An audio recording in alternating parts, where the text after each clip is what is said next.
जय गुरु जी, शुक्राना गुरु जी। जय गुरु जी संगत जी। आइए संगत जी, आज हम जानेंगे कि कैसे हमारे गुरु जी महाराज हमें होने वाले किसी भी प्रॉब्लम से बचाते हैं, चाहे वो कोई एक्सीडेंट हो या वो कोई बीमारी हो या और भी कोई भी प्रॉब्लम हो। जय गुरु जी, शुक्राना गुरु जी। आगे बढ़ने से पहले आप अपने चैनल गुरुजी सत्संग वर्ल्ड को सब्सक्राइब कर लीजिए, ताकि आपको ऐसे वीडियोस, ऐसे हमारे गुरुजी महाराज के प्यारे प्यारे चमत्कार, प्यारी प्यारी ब्लेसिंग्स रोज़ रोज़ सुनने को मिले। और संगत जी, इन सत्संग को, इन वीडियोस को अपने दोस्तों के साथ शेयर कीजिए, अपने गुरु परिवार के साथ शेयर कीजिए, ताकि वो भी हमारे गुरुजी महाराज से जल्द जुड़ सके, हमारे गुरुजी महाराज की ब्लेसिंग्स को पा सके। जय गुरुजी, शुक्राना गुरुजी।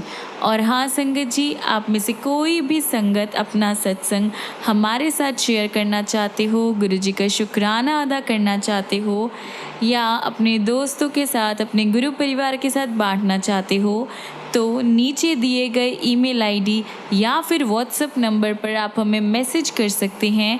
आपके सत्संग भी बहुत जल्द ही शेयर किए जाएंगे। जय गुरुजी, शुक्राना गुरुजी।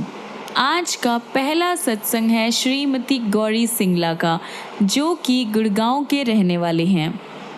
आंटी जी लिखते हैं, गुरु कृपा का वर्णन करने के लिए यदि मुझे 1,00,000 जीवाएं भी दी जाए तो भी कम होगी। उनकी अनुकंपा, प्रेम और संरक्षण के संदर्भ सबकी गणना करना असंभव है। प्रथम दर्शन के अवसर से अब तक मैं उनके बारे में उनसे सीख रही हूँ। आज भी किसी पर गुरु कृपा का संदर्भ सुनकर यही प्रतीत होता है कि उनके समक्ष हम सब बालक हैं, सीख रहे हैं। ये घटना अगस्त 1998 की है। एक दिन मेरे हस्बैंड अपने ऑफिस से पहले वापस आ गए और बोले कि वह अपने दोस्त विंग कमांडर चोपड़ा के साथ गुरुजी के पास जा रहे हैं। उस टाइम वह किसी संत, सन्यासी या महात्मा पर विश्वास नहीं करते थे, अतः उनका ये निर्णय सुनकर मुझे बहुत विस्मय हुआ। शाम को 6 बजे जाकर वह आधी रात के बाद वापस आए। उनके लौटने पर मैं पूरा विवरण, यानी जो जो वहाँ पे हुआ, वो सुनने के लिए उत्सुक थी। अतः घर आने के बाद जब वह बैठ गए, मैंने उन पर सवालों की बौछार कर दी। क्या गुरुजी उपदेश देते हैं, भविष्य बताते हैं, अथवा जीवन की दुविधाओं को दूर करने के लिए रत्न या मंत्र देते हैं? मेरे पति का जवाब मेरी आशा के बिल्कुल प्रतिकूल था। थोड़े से शब्दों में उत्तर देते हुए उन्होंने कहा कि गुरुजी ऐसा कुछ नहीं करते हैं, उनके यहाँ पर गुरुबानी के शब्द बजते हैं।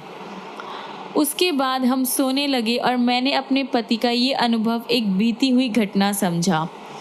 मेरा विचार था कि अगले दिन उन्हें पिछली शाम की बात याद भी नहीं रहेगी।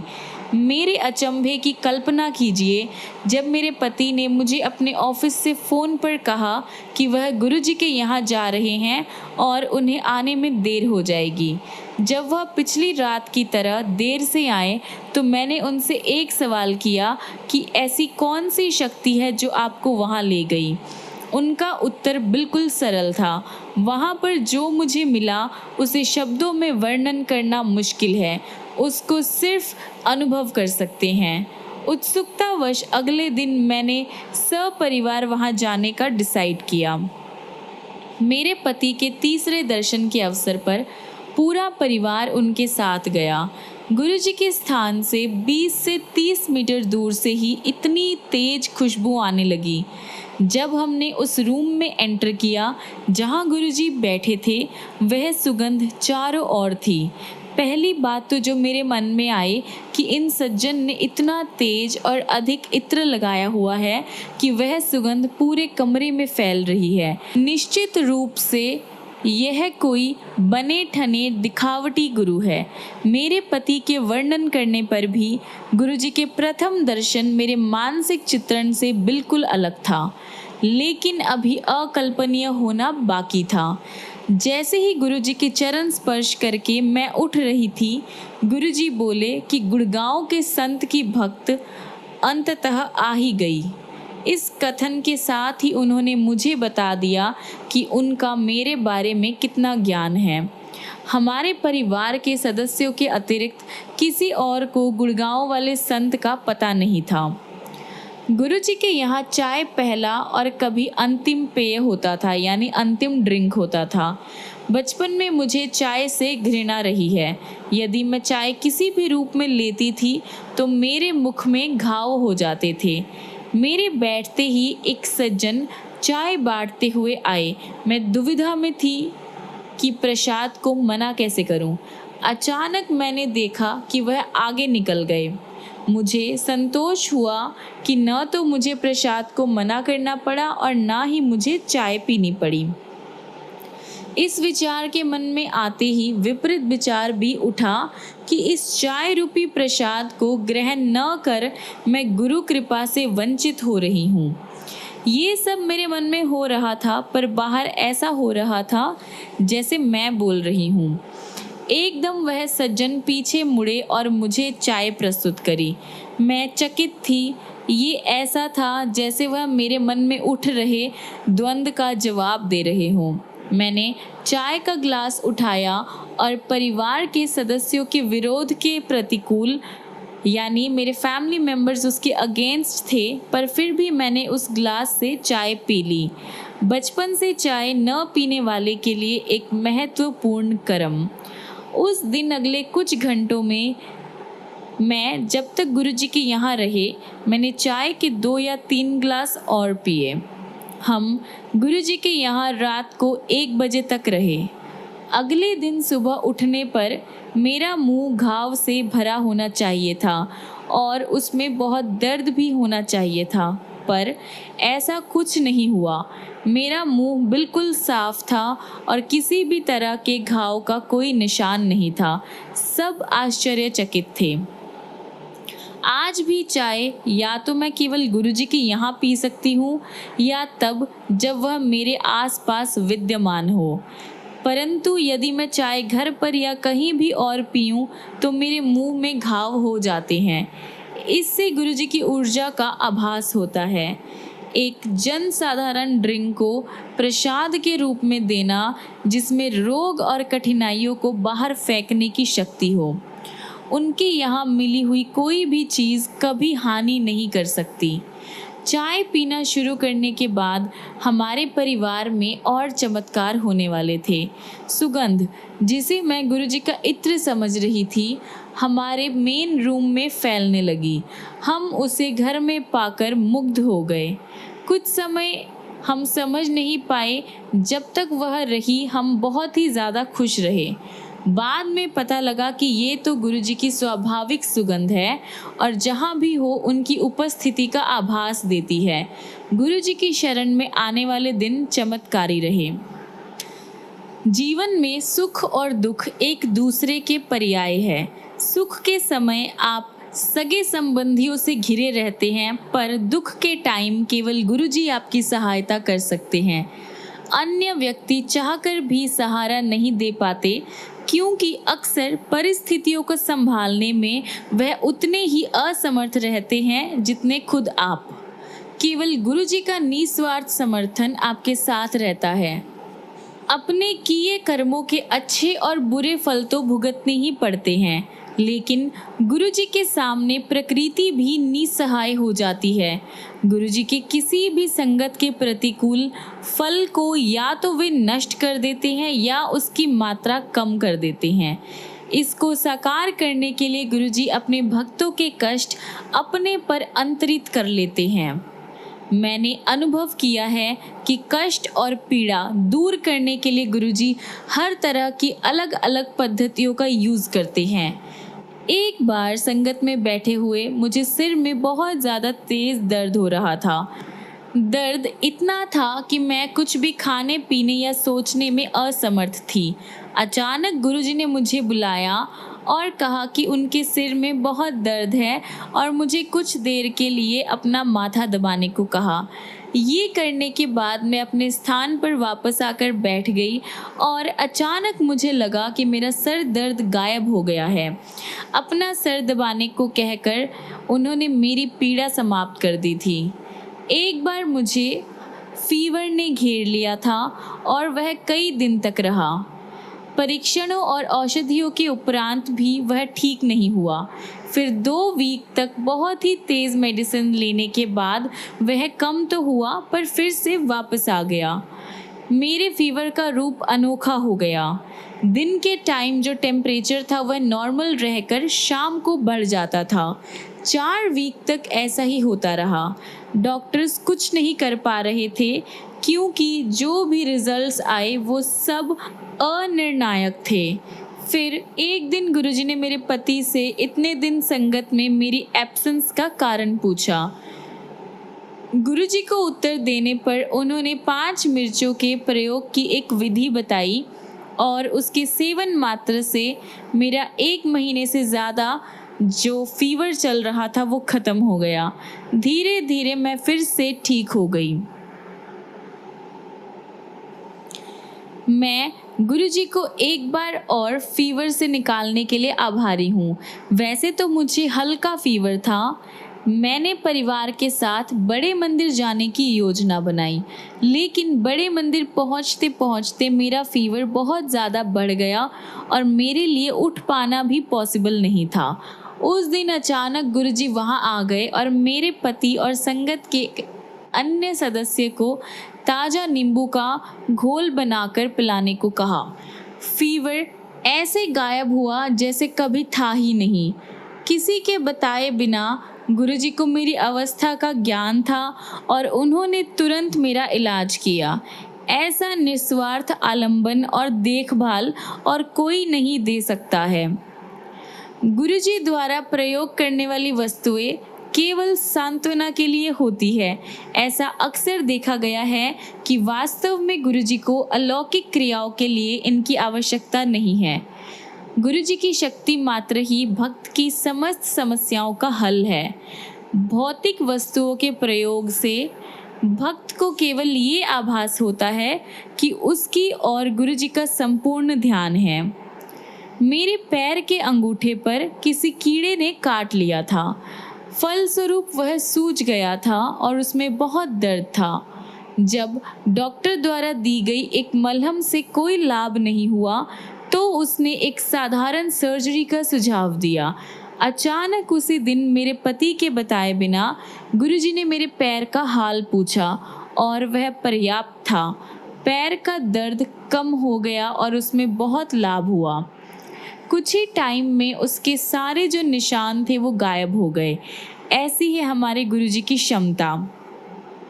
इससे भी अधिक अचंभा हमें तब हुआ जब गुरुजी ने मुझे डायबिटीज़ से भी मुक्त कर दिया। 1999 से 2000 में पता लगा कि मुझे ये रोग है, ये बीमारी है। डायबिटीज़ के बारे में सर्वविदित है कि इसकी कोई चिकित्सा नहीं है, कोई ट्रीटमेंट नहीं है। इसको केवल लिमिटेड किया जा सकता है, यानी लिमिट में लाया जा सकता है। लेकिन गुरुजी ने मुझे इस रोग से ही मुक्त कर दिया। कुछ ही महीने में बिना मेडिसिन के केवल गुरुजी की कृपा से मुझे इस रोग से मुक्ति मिल गई। गुरुजी के सादे ढंग से कहे गए शब्दों का अर्थ भी अति गूढ़ होता है। वास्तव में वह ब्रह्म के लिए आदेश होते हैं और यदि उनके शब्दों का पालन नहीं किया जाए तो फल अप्रिय हो सकता है। जब हमने गुरुजी के पास आना शुरू किया तो गुरुजी ने मेरे पति को वीक में 3 बार सोम, बुध और शुक्र को आने को कहा। हमने उनके निर्देशों का पालन अवश्य किया, लेकिन कम दिनों की पूर्ति करने के लिए घर से जल्दी निकलना शुरू कर दिया। एक दिन जब हम 6 बजे ही पहुंच गए तो गुरुजी ने संगत के निर्धारित टाइम 8 बजे आने को कहा। आश्चर्यजनक रूप से उसके बाद ऐसा होने लगा कि हम वहां 8 बजे ही पहुंच पाते थे। एक बार हम घर से शाम को 6:30 पे निकले, लेकिन उस दिन वह 25 किलोमीटर का रास्ता इतना व्यस्त मिला कि हम 8 बजे ही वहां पहुंच पाए। अचंभे की बात है कि घर से 7:30 बजे निकलने पर भी हम 8 बजे वहां पहुंच जाते थे। हमारी मनोवृत्ति अनेक बार हमें ऐसे अनुभव करा देती है जो बाद में मूर्खतापूर्ण काम लगते हैं। एक बार मैंने ऐसा उपवास रखा हुआ था जिसमें अन्न खाना मना था। उस दिन मैं मात्र फलाहार ले सकती थी। जब हम गुरुजी की संगत में पहुँचे तो मैंने डिसाइड किया कि मैं लंगर नहीं करूँगी क्योंकि उसमें रोटी होती है। मुझे आशा थी कि कोई इस पर ध्यान नहीं देगा। उस दिन 200 से ज़्यादा श्रद्धालु थे और लंगर के 6 राउंड हुए थे, लेकिन गुरुजी को इसका ज्ञान हो गया था और उन्होंने मुझे एंड वाले राउंड में लंगर खाने को कहा। व्रत के नियम की अवहेलना नहीं करने की इच्छा से मैं प्रथम तल पर जाकर बैठ गई। उन दिनों एम्पायर स्टेट में संगत नीचे होती थी और लंगर फर्स्ट फ्लोर पर दिया जाता था। मैंने डिसाइड किया था कि एक कोने में बैठी रहूंगी और लंगर की समाप्ति पर नीचे आ जाऊंगी। इस तरह मैंने 2 अपराध किए थे। पहला, गुरुजी के निर्देश की अवहेलना करने का और दूसरा, उनको धोखा देने का प्रयास। नीचे आने पर गुरुजी ने मुझे घूर कर देखा और किसी को संगत में बांटने के लिए मिठाई लाने का आदेश दिया। उन्होंने प्रसाद बांटना शुरू किया और मेरी बारी आने पर मुझे दूसरे की अपेक्षा दुगनी मात्रा दी। जैसे लंगर न खाने के कारण वह मुझे उतना ही फल देना चाहते थे। घर पहुंचकर जब मैंने पूरे घटनाक्रम का फिर से विचार किया तो मुझे अपनी भूल का आभास हुआ। गुरुजी का संदेश बिल्कुल क्लियर था, लंगर करना आवश्यक है। लंगर की अवमानना करने से गुरुजी की कृपा अधूरी है। बाद में मैंने ये जाना कि प्रसाद गुरुजी के आशीर्वाद का माध्यम है, उसके भौतिक स्वरूप का कोई भी अर्थ नहीं है। लेकिन जब भी वह मिले उसे दोनों हाथों से श्रद्धा पूर्वक तुरंत ग्रहण करना चाहिए, जिससे ये अवसर निकल नहीं जाए। मैं और मेरे पति नोएडा से अपनी कार में संगत के लिए आ रहे थे। एक चौराहे पर ट्रैफिक इतना था कि तीसरी बार लाल बत्ती हो गई। हम उस टाइम सबसे आगे थे, तो जैसे ही वह हरी हुई मेरे पति ने कार तेज़ी से आगे बढ़ा दी। हमारे सामने एक बड़ी सी शेप का ट्रक आगे बढ़ा, लेकिन तुरंत ही एक साइकिल सवार के गिर जाने के कारण रुक गया।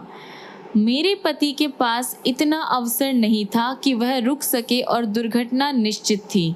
अचानक मैंने कार के सामने गुरुजी को देखा और मैं चिल्लाई, गुरुजी।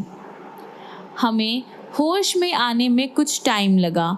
थोड़ी देर बाद जब हमने कार रोककर उसका निरीक्षण किया तो देखा कि कार ट्रक के नीचे से निकल गई थी और उसको कोई भी डैमेज नहीं हुआ था।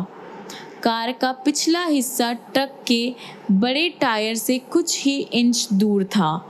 हमें आभास हुआ कि गुरुजी क्यों प्रकट हुए थे। अगर वह नहीं आते तो दुर्घटना निश्चित थी। इससे भी ज़्यादा आश्चर्य उस समय हुआ जब मेरे पति यह संस्मरण संगत की एक सदस्य को सुना रहे थे।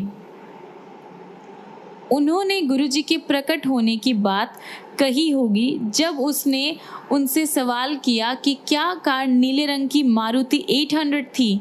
मेरे पति के मानने पर उसने बताया कि उसने ये पूरा घटनाक्रम ड्रीम में देखा था, गुरुजी के ट्रक और कार के बीच में आने की घटना भी। उसके ड्रीम की घटना सुनकर हम बहुत ज़्यादा अचंभित हुए। एक बार गुरुजी ने मुझे एक सज्जन को बुलाने को कहा। क्योंकि मैं उनको जानती नहीं थी, उन्होंने उनका विवरण देते हुए कहा कि वह मोटे हैं और एक स्तंभ के पीछे बैठे हैं। वह गुरुजी के स्थान से दृष्टिगोचर नहीं था। जाते हुए मैं सोच रही थी कि मात्र इन 2 सूत्रों से उनका पता कैसे लगेगा। वहां पहुंचने पर मुझे एक ही मोटे व्यक्ति मिले जिनको मैंने गुरुजी का संदेश दे दिया। इससे स्पष्ट होता है कि गुरुजी की दृष्टि कहाँ तक जा सकती है। यदि गुरुजी चाहे तो वह आपका भूत बता सकते हैं, वर्तमान में इस टाइम पृथ्वी पर कहाँ क्या हो रहा है और भविष्य में क्या होगा, इन सब का वृत्तांत आपको गुरुजी दे सकते हैं। गुरुजी में इतनी पावर है। जब मेरे बच्चे, एक पुत्र एवं एक पुत्री, स्कूल में ही थे, गुरुजी ने एक दिन बातों बातों में कह दिया था कि वह सीमेंस में काम करेंगे। उस टाइम इस कथन पर हमें विश्वास करना बहुत ही मुश्किल था, लेकिन 6 साल बाद ऐसा ही हुआ। इसी तरह गुरुजी ने मुझे बताया कि मेरी बेटी का विवाह 2005 में होगा। उसका विवाह वास्तव में 30 अप्रैल 2005 को हुआ। गुरुजी द्वारा निर्मित बड़ा मंदिर विशेष स्थल है। राजधानी के एक छोर पर यहाँ के पवित्र पावन वातावरण में विश्व की सारी प्रॉब्लम्स हम भूल जाते हैं। यहाँ पर मैं गुरुजी की अनुपस्थिति में भी चाहे कितनी चाय पी सकती हूँ। यहाँ मुझे कोई भी प्रॉब्लम नहीं होती। ये मंदिर में उपस्थित अदृष्ट शक्ति का एक अति सूक्ष्म सूचक है। भले ही किसी को यहाँ पर अपने अनुभव पर विश्वास नहीं हो, मुझे यहाँ पर सदा एक अलौकिक शक्ति की उपस्थिति का आभास होता है। बड़े मंदिर में गुरुजी ने ऐसी ऐसी शक्तियाँ डाली है जो संगत को हर एक प्रॉब्लम से निकाल देती है। जो भी संगत उस मंदिर को सिर्फ बाहर से ही क्रॉस कर जाता है, गुरुजी उसका वहीं से कल्याण कर देते हैं। इतनी ब्लेसिंग्स है इस मंदिर में, इतना पावन एनवायरनमेंट है इस मंदिर का। वहाँ पर मुझे भी कोई भी बीमारी कभी नहीं हुई और मैंने चाय भी बिल्कुल आराम से पी। मुझे मुख में कोई भी प्रॉब्लम नहीं हुई, कोई छाले नहीं, कोई बीमारी नहीं हुई, चाहे मैं जितने मर्जी चाय के ग्लास ले लूँ। एक बार मैं अपने परिवार के साथ बड़े मंदिर गई। नॉर्मली वहाँ पहुँचकर हमारे परिवार का प्रत्येक सदस्य स्वेच्छा से मंदिर में घूमता है, मतलब अपनी इच्छा से मंदिर में घूमता है। उस दिन दोपहर से थोड़ा पहले वहाँ पहुँचकर मैं गुरुजी के कक्ष की स्वच्छता देखने गई। यानी मैं गुरुजी के रूम में उनका जो बेड है, उनका जो एरिया है, वो सब देखने गई कि वो कैसा है। उस रूम में शिव की एक बहुत ही सुंदर प्रतिमा है, जिसमें वह आशीर्वाद देने की मुद्रा में आसीन है, यानी विराजमान है। हम उस प्रतिमा को सदा देखते आए थे। हम हमेशा से उस मूर्ति को, उस प्रतिमा को देखते रहते थे। उस दिन जब मैंने वह प्रतिमा देखी तो मेरे अंदर सिरहन दौड़ गई। प्रतिमा का मुख 60 डिग्री दाहिने को मुड़ा हुआ था, यानी 60 डिग्रीज राइट साइड टर्न हुआ था। मैंने मंदिर में सारे प्रेजेंट लोगों को यह दिखलाया और ये देखकर सब मेरी तरह ही अचंभित हुए।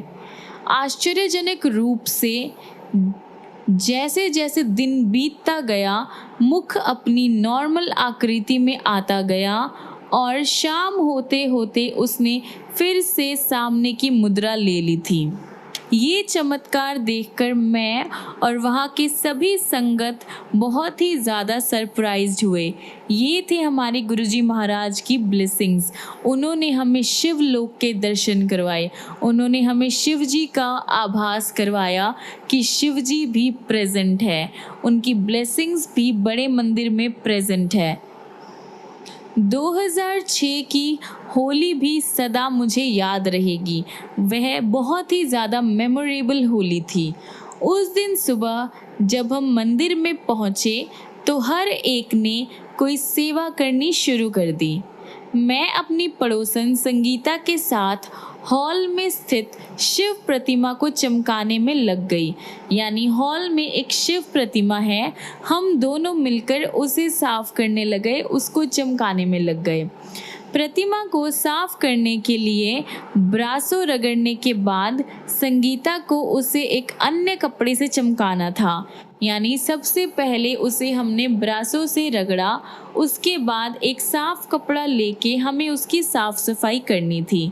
मैं ऊपर की तरफ साफ कर चुकी थी और उस पर अंतिम सफाई करनी अब बाकी थी। यानी एक बार दो बार हम उसे अच्छे से साफ कर चुके थे, अभी बस उसको आखिरी बार साफ करना बाकी था। संगीता ने सफाई शुरू करी ही थी कि जब उसने मुझे दिखाया कि शिव के गले में लिपटे हुए नाग के बीच में रंग लगा हुआ है। क्योंकि मैं उस भाग को साफ कर चुकी थी, मैंने उसे फिर से ध्यान से देखा। वहाँ पर रंग वास्तव में लगा हुआ था, हालांकि मैं उसे अच्छी तरह से साफ कर चुकी थी। मैंने मंदिर में सारे उपस्थित लोगों को इस चमत्कार के दर्शन करने के लिए बुलाया।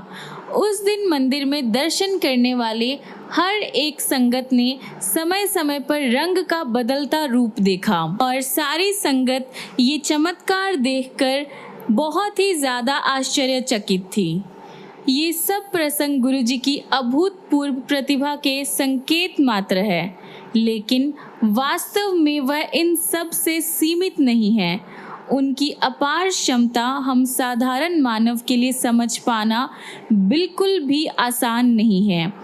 हाथ जोड़कर नतमस्तक होकर मैं आभार प्रकट करती हूँ और उनसे विनम्र निवेदन करती हूँ कि पूरी संगत पर अपनी कृपा बनाए रखें। जय गुरुजी, शुक्राना गुरुजी। आइए संगत जी, अगला सत्संग हम सुनेंगे गौरव मरवाहा अंकल का। गौरव मरवाहा दिल्ली के सदर बाज़ार में काम करते थे, लेकिन उसमें कोई मुश्किलें आ रही थी। उनके एक घनिष्ठ संबंधी ने उनको गुरुजी के दर्शन करने का सुझाव दिया। वह अपनी पत्नी के साथ मोटरसाइकिल पर गुरुजी के पास आए। उनकी पत्नी मोटरसाइकिल के पीछे बैठे हुए गुरुजी से प्रार्थना करती थी कि उनको और आरामदायक वाहन मिल जाए। शीघ्र ही उनका व्यवसाय यानी उनका काम चल पड़ा और 1 महीने में ही उस कपल ने कार ले ली। उन्हें लगा कि उनका भाग्य पलट गया। एक पुरानी संगत ने इसमें गुरुजी का हाथ होने की बात करी तो उन्होंने उस पर विश्वास नहीं किया। गौरव की वाइफ ने सोचा कि वह तभी मानेगी जब गुरुजी उसको पहचान जाएंगे। जब वह अगली बार संगत में आए तो गुरुजी ने ऐसे ही वार्तालाप करते हुए कहा कि देखो जनकपुरी से कितने मुसलमान आ रहे हैं। फिर उन्होंने अपना वक्तव्य यानी अपना तरीका बदला और बोले कि वह यमुना पार के मुसलमानों की बात कर रहे हैं। गौरव की पत्नी जनकपुरी में रहती थी और गुरुजी के इस कथन के कुछ वीक बाद उन्होंने यमुना पार क्षेत्र में घर ले लिया। वह गर्भवती भी हो गई। दिन गुजरते गए और महिला गर्भ परीक्षण के लिए गई। डॉक्टर्स ने प्रेगनेंसी से रिलेटेड होने वाली प्रॉब्लम से उनको अवगत करवाया और अबॉर्शन करवाने का कहा। भक्तों ने कपल को बताया कि वह गुरुजी पर आस्था बनाए रखे तो कोई भी ऐसी गलत घटना नहीं होगी। वह गुरुजी के पास आते रहे और अंत में उन्हें एक कन्या की प्राप्ति हुई। 2005 में गुरुजी ने अपने जन्मदिवस के अवसर पर गौरव की पत्नी को बुलाया और कहा कि वह बहुत मोटी हो गई है। वह मुस्कुराकर चली गई। गुरुजी के इस कहने के अनुसार 1 महीने में ही बिना कोई व्यायाम किए या भोजन पर रोक लगाए उसका वजन 15 किलो कम हो गया। कपल की पहली धारणा कि उन्होंने कार अकस्मात ली यानी अचानक से ली वो गलत थी। गुरुजी स्वयं कहते हैं कि संयोग से कुछ नहीं होता, चुनाव से ही कामना की पूर्ति संभव है और ईश्वर होने के कारण गुरुजी चयन करते हैं। जय गुरुजी, शुक्राना गुरुजी। आइए संगत जी, हम अपने आज के सत्संग को यहीं पर विराम करते हैं और हमारे गुरुजी महाराज का मंत्र जाप करते हैं। ओम नमः शिवाय, शिवजी सदा सहाय। ओम नमः शिवाय, गुरुजी सदा सहाय। ओम नमः शिवाय, शिवजी सदा सहाय। ओम नमः शिवाय, गुरुजी सदा सहाय। ओम नमः शिवाय, शिवजी सदा सहाय। ओम नमः शिवाय, गुरुजी सदा सहाय। ओम नमः शिवाय। शिव जी सदा सहाय। ओम नमः शिवाय। गुरु जी सदा सहाय। जय गुरु जी। शुक्राना गुरु जी। संगत जी, मिलते हैं अगली वीडियो में अगले ऐसे गुरु जी के बहुत सारे चमत्कार लेकर, गुरु जी की प्यारी प्यारी ब्लेसिंग्स लेकर, ढेर सारा प्यार लेकर। तब तक के लिए गुरु जी आपको ऐसे ही ब्लेस करते रहें, बहुत सारा प्यार दे, बहुत सारी ब्लेसिंग्स दे।